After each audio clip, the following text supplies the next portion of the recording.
Hey everyone, meteorologist Taylor Canoost with your forecast. We reached the 70s for the third straight day to kick off November in Des Moines, but things are going to change in a big way starting tonight. Cold front arrives late tonight. We're going to have temperatures still in the upper 60s at midnight tonight. Very, very warm most of the night, but once that front arrives, temperatures will drop dramatically. We'll pause it at 8 o'clock in the morning. We're down to 52 in Des Moines, 40 degrees in Fort Dodge and Carroll at that point, still in the 60s to start the day in Ottumwa, but that cold front continues its push to the east and temperatures will continue to drop as we move through the day on Friday. By the afternoon, pretty much most of us are in the 40s, and that's where we should stay through the evening as well. Bottom line, it's going to be chilly and obviously it's going to be wet at those high school football playoff games.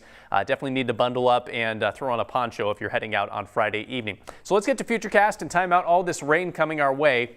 Forecast has not changed too much. We're still expecting at least some showers late tonight, but the heavy stuff arrives probably around or just after sunrise on Friday morning.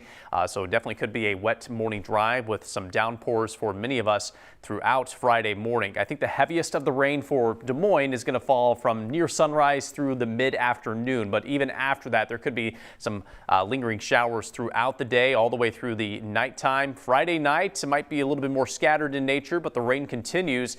And then late on Friday night, it might get cold enough in parts of western Iowa for rain to transition to snow. That is still expected in parts of western Iowa from late Friday night through Saturday morning. It is even possible that some of that snow clips the I-35 corridor, so we might see our first snowflakes of the season early on Saturday in Des Moines and Ames. That precipitation should be out of here by noon on Saturday. Rest of the weekend is looking dry. So here's our first snowfall forecast of the season.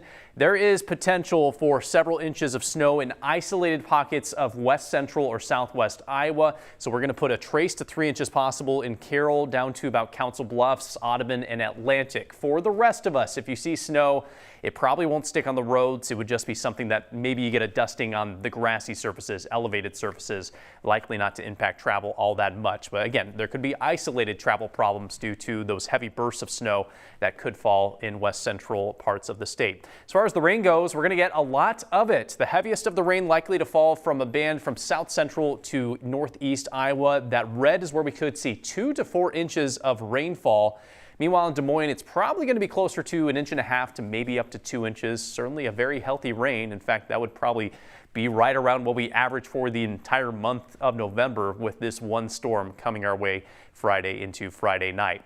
A look at your weekend forecast. Most of it is going to be dry. Again, we start with that wintry mix potential early on Saturday, but sunshine returns Saturday afternoon. A chilly and breezy Saturday with a high of 51. We'll see better conditions on Sunday with highs back near 60. A lot to talk about on the Holt Plumbing and Heating 10-day forecast. We'll have another chance at showers on Election Day, but it will also warm up to 65 degrees. We're back to the 70s next Wednesday and might get close to 70 next Thursday as well before our next strong front arrives and gives us a chance at showers and storms. Maybe even a wintry mix in parts of the state by Thursday night. Cooling down big time by Veterans Day with highs down to the low 40s.